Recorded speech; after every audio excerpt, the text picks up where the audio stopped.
viendra lui-même. Il sera obligé de nous quitter un peu plus tôt que prévu pour participer à une émission de France Bleu Vaucluse. Alors, une fois ne sera pas coutume, dans ce genre de meeting, c'est André qui porte notre tradition à Avignon, qui sera le premier intervenant de la soirée. Je passe la parole à André Castelli.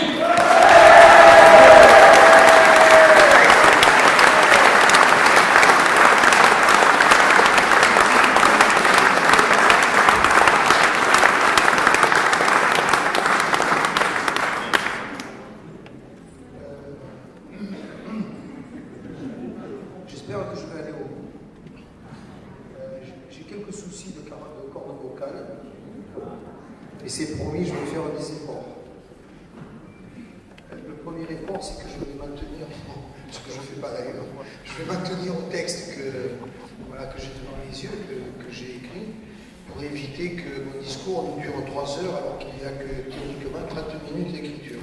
La première chose que je vais dire, c'est que moi, je ne l'avais pas prévu, mais ça me paraît important, c'est saluer la lutte que mène, entre autres avec la CGT, les intermittents du spectacle. La poésie est une arme chargée du futur. Les intermittents en lutte ne sont pas là, mais ils sont là et ne baissent pas les bras. Je pense que nous devons dès maintenant saluer leur action, leur détermination. Il est hors de question, effectivement, de mon point de vue, que le MEDEF remette en cause, avec l'accord du gouvernement, une telle situation sociale et historique pour notre pays qui reconnaît des vrais acteurs permanents de l'action culturelle. Je vous demande de les saluer dans leur action.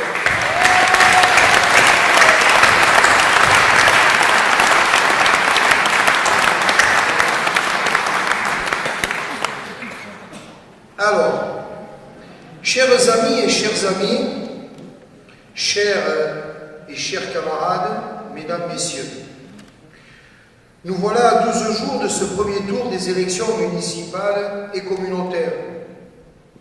Cette assemblée, ce soir, au regard du moment où elle a lieu, est non seulement un temps de l'évaluation du travail fait, de l'analyse de ce que ce travail a produit, du bilan de ce que cela a provoqué, mais aussi et surtout le lancement du sprint final. Qu'il me soit permis en premier lieu de rendre hommage et porter de sincères remerciements en direction de toutes celles et tous ceux qui, depuis des mois, déploient des énergies partout dans la ville. En effet, je côtoie depuis tous ces derniers mois des femmes, des hommes, colistières et colistiers, militantes et militants politiques, associatifs, syndicaux, sportifs, culturels, économiques, qui ont pris part à cette aventure. Nous nous sommes collectivement et individuellement confrontés à des rencontres de haute tenue. Nous avons bâti de vrais espaces citoyens. Nous avons porté des idées, des visions, des propositions donnant du crédit à notre volonté d'entrer dans les affaires publiques de cette ville, loin des intérêts personnels et partisans, tournés vers l'intérêt général. Des rencontres citoyennes, des assemblées publiques, des réunions d'appartements, des porte-à-porte, des déambulations dans les rues à la rencontre des gens, sur les marchés, dans les salons de coiffure, dans les chapelles, les restaurants et j'en passe. Nous avons établi des milliers de contacts, tels ceux aussi de l'intermédiation entre les seaux de colle, les balais, les affiches et les colleurs eux-mêmes. Et il y a aussi toutes celles et ceux qui ont manifesté leur engagement dans la signature du comité de soutien à notre liste. Soyez-en remerciés dès à présent. Nous avons fait preuve de courage, de détermination. Soyez convaincus que tout cela est à notre projet et à notre ambition, ce que toute préparation de la terre et des plants est à la récolte future et la perspective d'un produit délicieux. Alors je vous le dis, bravo, c'est cela qui va nous faire gagner. On craint des gains, parce qu'avec cela et avec vous, tout est possible. Je vous propose donc une nouvelle fois de nous applaudir, parce qu'on le voit bien, nous ne sommes pas de ceux qui boivent au tonneau avant de connaître la frénésie des sécateurs, mais de ceux qui savent regarder la peau du raisin le matin à la rosée, restant droit dans la rangée pour mesurer ce qui reste à faire et ne pas manquer un grand millésime qui nous attend.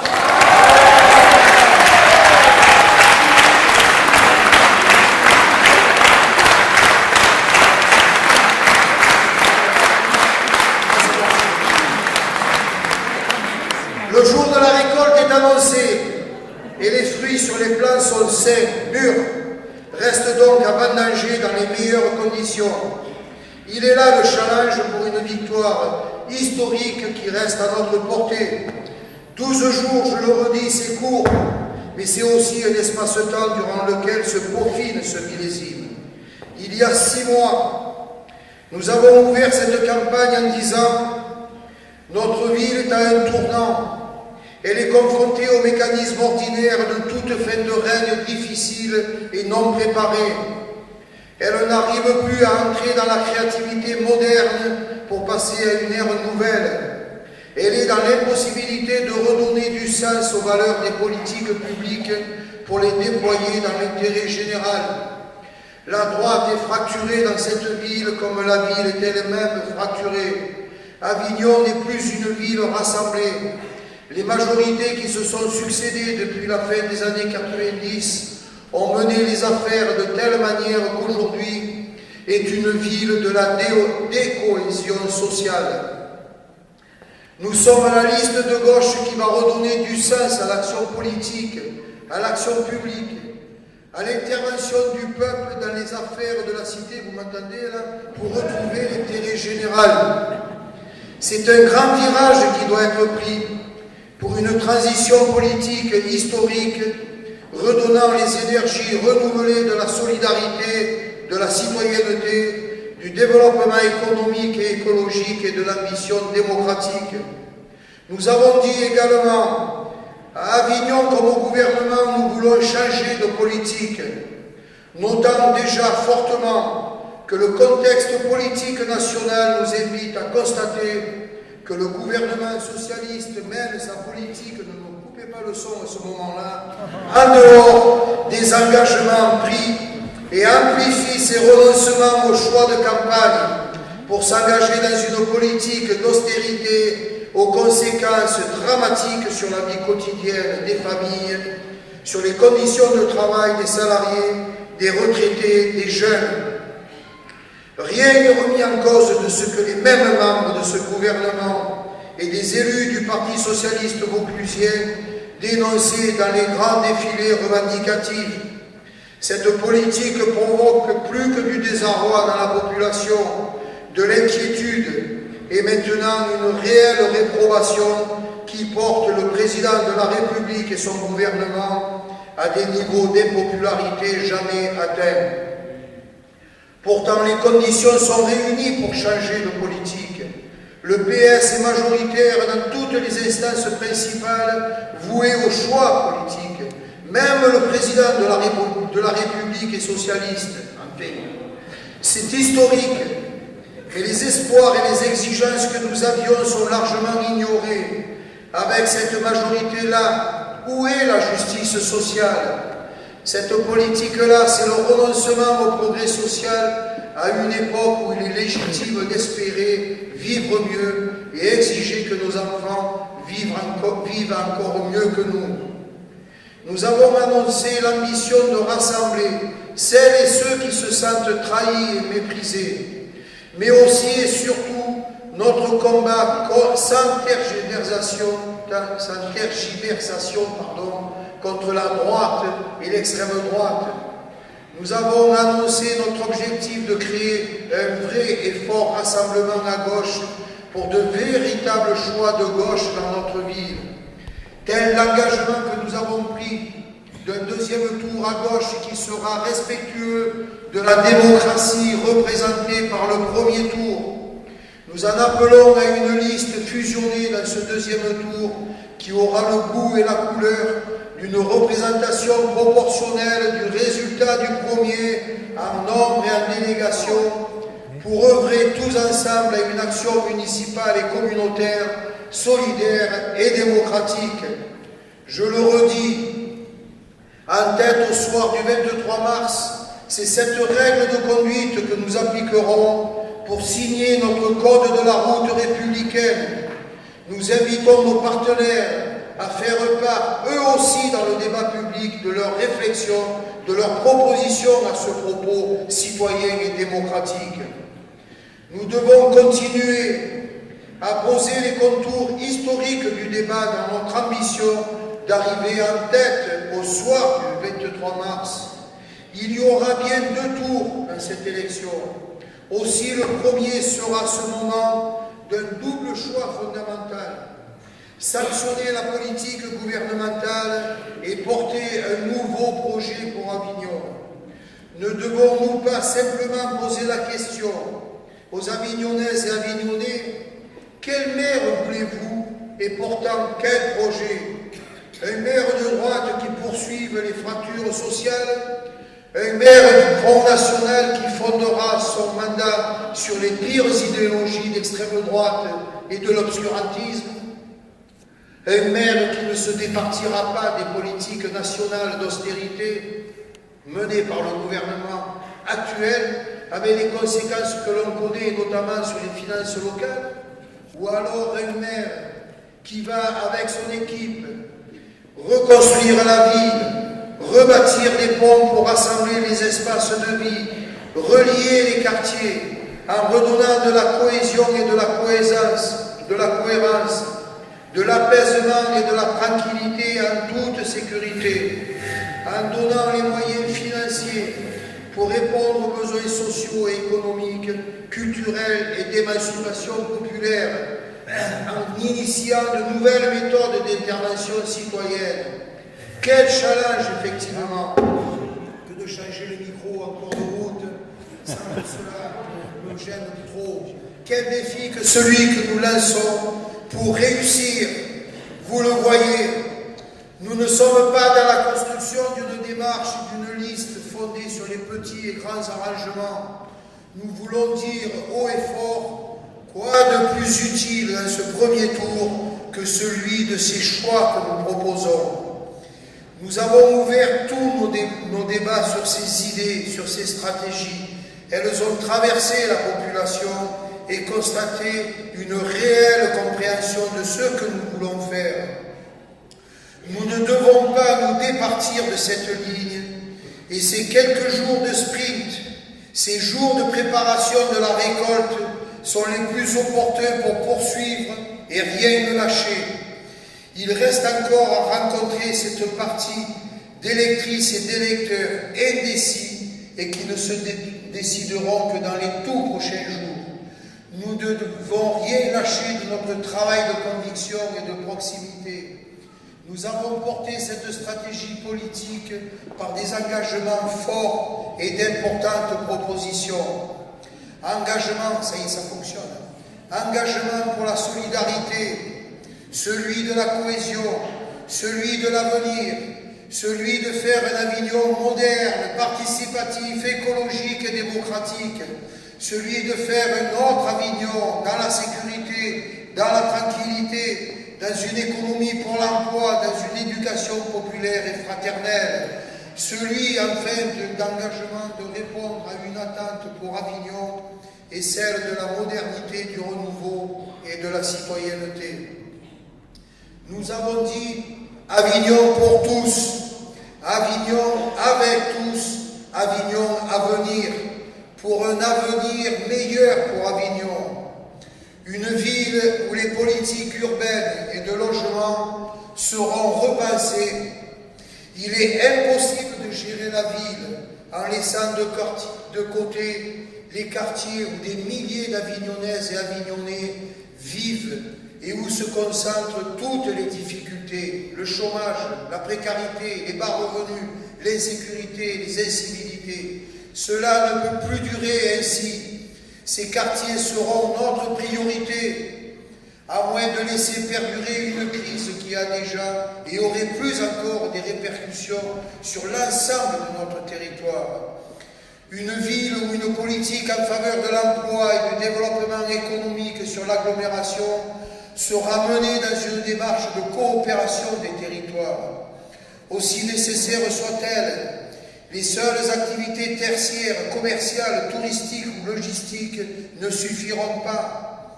D'autres pistes doivent être recherchées, comme le développement des nouvelles technologies et l'industrialisation moderne pour créer des emplois, comme dans les filières des transports, des énergies renouvelables et de l'écologie, développant par exemple des métiers pour l'environnement, en soutenant de manière forte aussi le premier employeur de la ville et bien au-delà, c'est-à-dire l'artisanat et le commerce de proximité.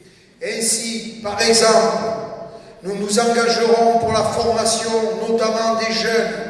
Nous coordonnerons des politiques d'aide à l'emploi des jeunes pour qu'elles se tournent vers la pérennisation et non la précarisation de l'emploi. Nous imposerons à l'État qu'il donne à la mission locale des jeunes et les moyens d'assumer les charges nouvelles que celui-ci lui demande.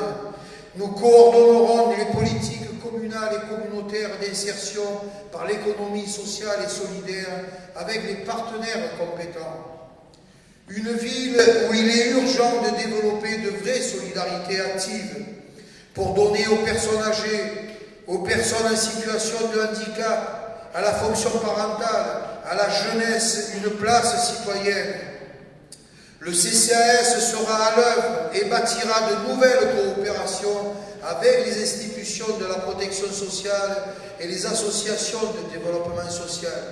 Pour la petite enfance et l'école, nous municipaliserons les cantines, nous instaurerons les trousses scolaires gratuites, nous développerons les engagements municipaux pour l'amélioration des structures, pour de nouveaux partenariats avec la CAF et les centres sociaux. Nous proposerons un moratoire sur la réforme des rythmes scolaires. Pour la reconquête de l'éducation populaire comme moyen d'émancipation d'éducation, de culture et de sport, nous ferons des propositions d'aide au bénévolat. Pour le bien et le mieux vivre, nous nous battrons pour défendre et moderniser les services publics dépendant de la responsabilité de l'État et des collectivités locales. Nous serons dans le soutien aux actions que mènent les salariés pour la défense des services publics. Nous nous engagerons résolument pour le retour de la gestion publique de l'eau et le soutien à l'économie de proximité dans le domaine de l'agriculture périurbaine. Nous nous engageons aussi pour une ville qui doit retrouver des modes de gestion démocratiques et citoyens et où la place sera redonnée au peuple. Nous proposerons de nouveaux conseils de quartier. Nous favoriserons l'accès de tous aux services pour tous. Nous impliquerons les directions municipales dans cette démocratie d'action, de gestion et de décision. Nous impulserons une réelle politique municipale de sécurité et de tranquillité pour donner du sens à la cohésion sociale et territoriale. Nous développerons une véritable politique de prévention dans tous les domaines et mènerons une politique de respect du droit à la tranquillité pour tous. Nous ferons de notre ville un acteur de la communauté d'agglomération en impulsant des politiques communautaires de projet respectueuses de l'intérêt de ce territoire, de son environnement, des compétences et des populations. Bien entendu, il est nécessaire pour cela de changer de majorité au sein du Grand Avignon. Nous porterons au sein du conseil municipal les débats pour avis sur les grandes délibérations de la communauté d'agglomération. Pour Avignon, c'est aussi une vision d'avenir que nous voulons impulser. Nous porterons une attention déterminante à la gestion publique du sol pour faire évoluer le territoire dans le sens d'une planification écologique et démocratique. Nous transformerons les quartiers pour en faire de nouveaux espaces urbains et écologiques. Nous réorganiserons la politique du logement sur la commune avec la politique de l'habitat et de la communauté d'agglomération.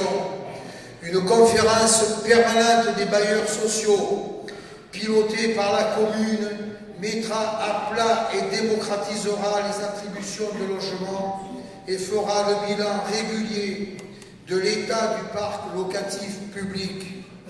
Dans le cadre d'un véritable PDU de la ville à l'agglomération, prenant en compte tous les moyens de transport collectif et doux, en étant attentif à toutes les propositions visant à améliorer le projet, nous porterons la réalisation du tram pour qu'elle devienne un véritable levier d'une ville nouvelle, moderne et engagée dans une mutation urbaine pour le XXIe siècle. Le tram est cohérent avec le réseau TER au sein de l'étoile ferroviaire avignonnaise. Aussi, nous redonnerons de l'ambition pour le développement du dépôt SNCF de l'avenue Pierre-Sémar. Notre proposition de tendre vers la gratuité des transports collectifs que nous faisions déjà dans notre projet en 2008 sera proposée immédiatement à la communauté d'agglomération pour transformer l'ensemble du plan de déplacement. Un programme d'évaluation des dépenses d'énergie et d'éducation dans l'utilisation des énergies renouvelables sera lancé à partir d'un bilan énergétique. La production d'énergie renouvelable sera priorisée et défendue à l'agglomération. Nous créerons un réseau public de chaleur à destination des habitations collectives et individuelles. Les conditions de réalisation de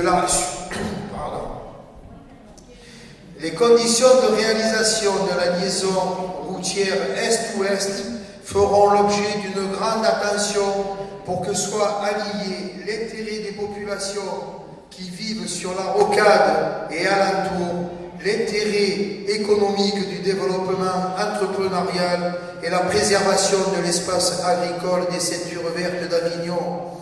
Nous lancerons un programme de relance de l'agriculture périurbaine et des circuits courts de distribution. Un vaste programme pour manger mieux sera lancé en direction de tous les lieux publics ou conventionnés. Nous refonderons les politiques publiques, culturelles, sportives, touristiques et plus généralement associatives. Une nouvelle politique de coordination et d'intervention sera impulsée, fondée sur leur utilité sociale et citoyenne. Une action municipale organisée sera mise en place pour un élargissement des publics, l'instauration permanente d'écoles du spectateur, enfants et adultes, et la mise en place reconnue de lieux de pratique. Nous soutiendrons les acteurs culturels permanents en les associant aussi dans l'élaboration de cette nouvelle politique utile pour toute la ville. Nous soutiendrons pareillement les acteurs sportifs pour en faire aussi des intervenants de l'utilité sociale territoriale. Le patrimoine de notre ville sera réinvesti populairement et humainement comme outil de partage d'une histoire commune. Nous revisiterons les projets concernant les grands bâtiments de la ville.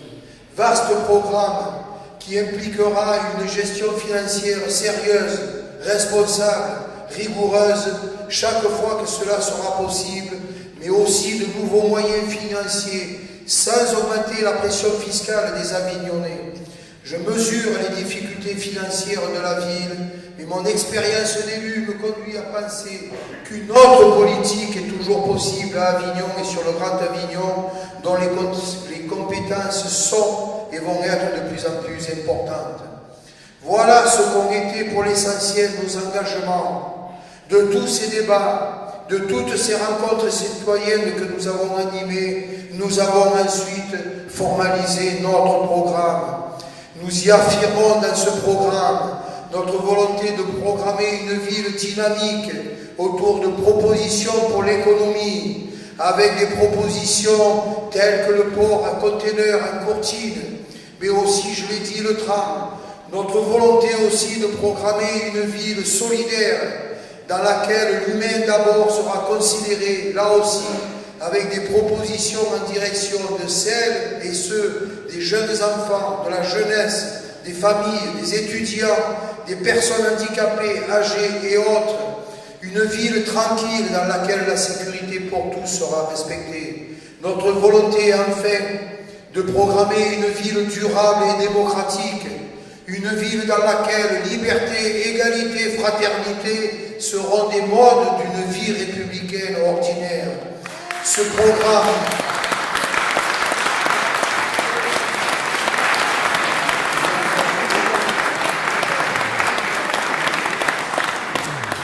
programme comporte donc de très nombreuses propositions qui entrent concrètement dans le débat public au quotidien.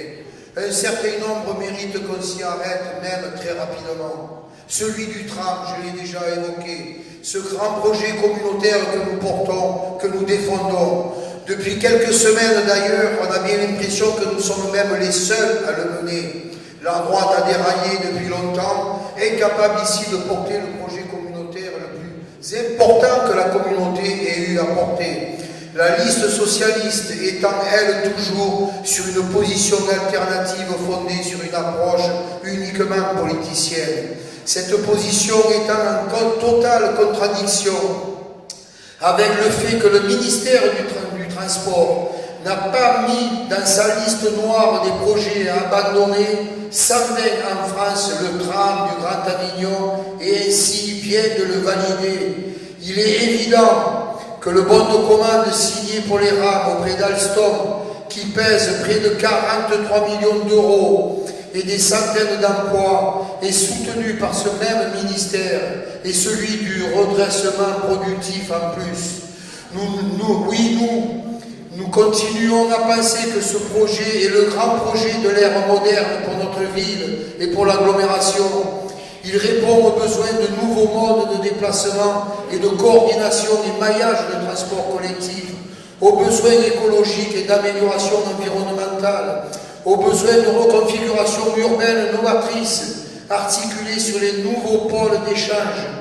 Repousser pourrait mettre fin. Ce projet, après le report de la Léo, serait prendre la responsabilité de bloquer toute perspective de développement pour les 30 prochaines années. Il y en a marre de cette ville.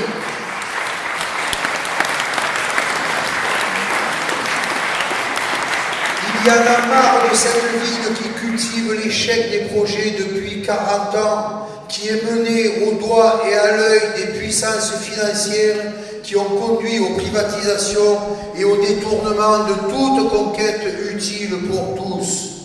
La question du logement est un sujet qui a attiré aussi d'immenses discussions et ce n'est pas fini. Oui, sur cette question, il faut tout revoir dans cette ville. Ce qui se passe est de l'ordre de l'intolérable. Il faut mettre fin au clientélisme et prendre les dispositions nécessaires de l'état réel du patrimoine, de sa qualité et quantité, des stratégies de vacances de logement, de réhabilitation, de construction, au fonctionnement des commissions d'attribution. Nous proposons d'ouvrir en grand le dossier du logement pour tous, de la coordination des bailleurs avec l'engagement de la ville et de la communauté et de la communauté d'agglomération, de ce qui doit devenir la prise en charge d'un droit et l'abandon des passe-droits. Nous proposons de décréter une riposte citoyenne démocratique qui devra également combattre la décision du gouvernement de faire encore plus payer les locataires par ces dernières mesures sur les aides locatives.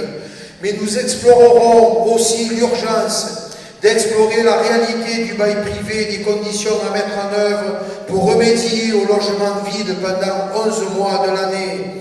Il est urgent de redonner du sens cohérent entre logement et emploi, notamment pour les jeunes, en portant là aussi des propositions de coopération et de convention avec l'université pour loger des étudiantes et des étudiants à des prix étudiants toutes les possibilités.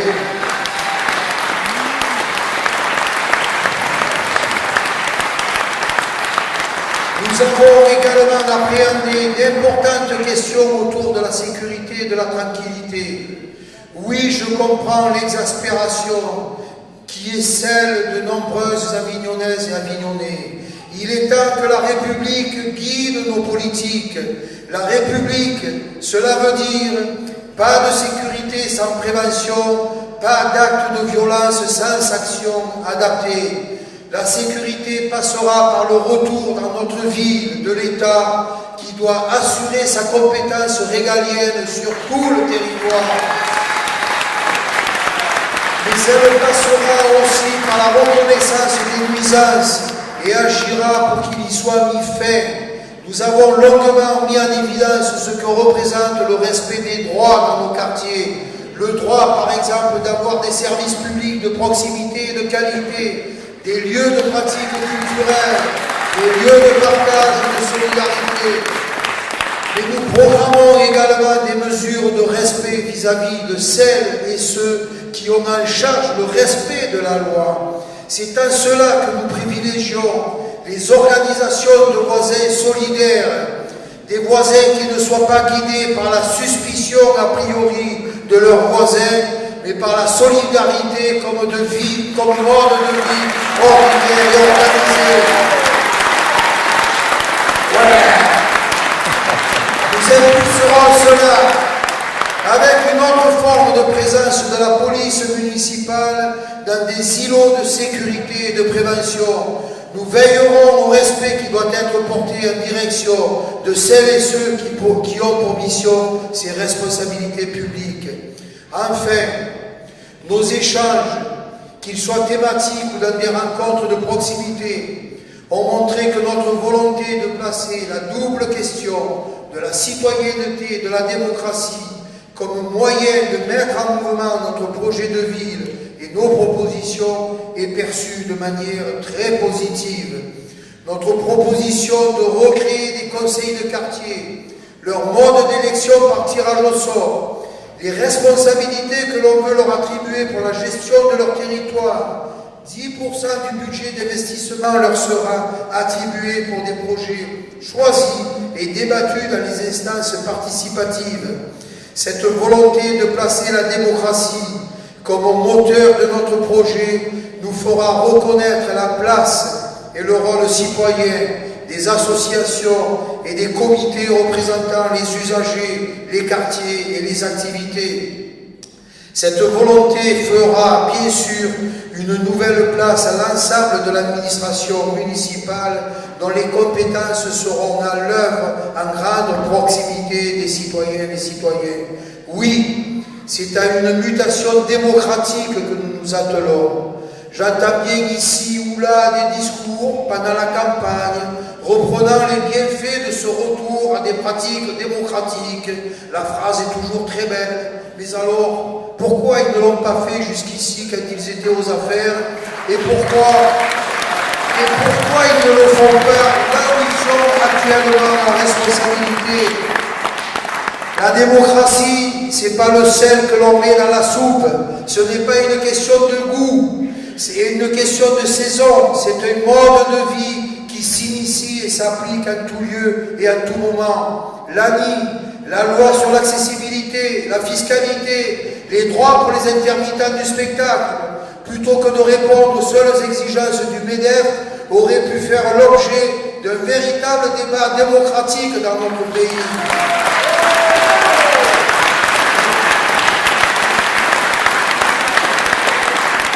Les mairies du quartier seront de vrais espaces publics décentralisés. Nous en ferons les maisons communes pour les quartiers au service de la cohésion.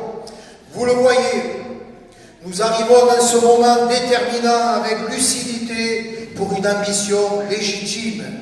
Nous devons mesurer ce que va représenter le retour d'une gauche audacieuse aux affaires pour une gestion humaine et solidaire.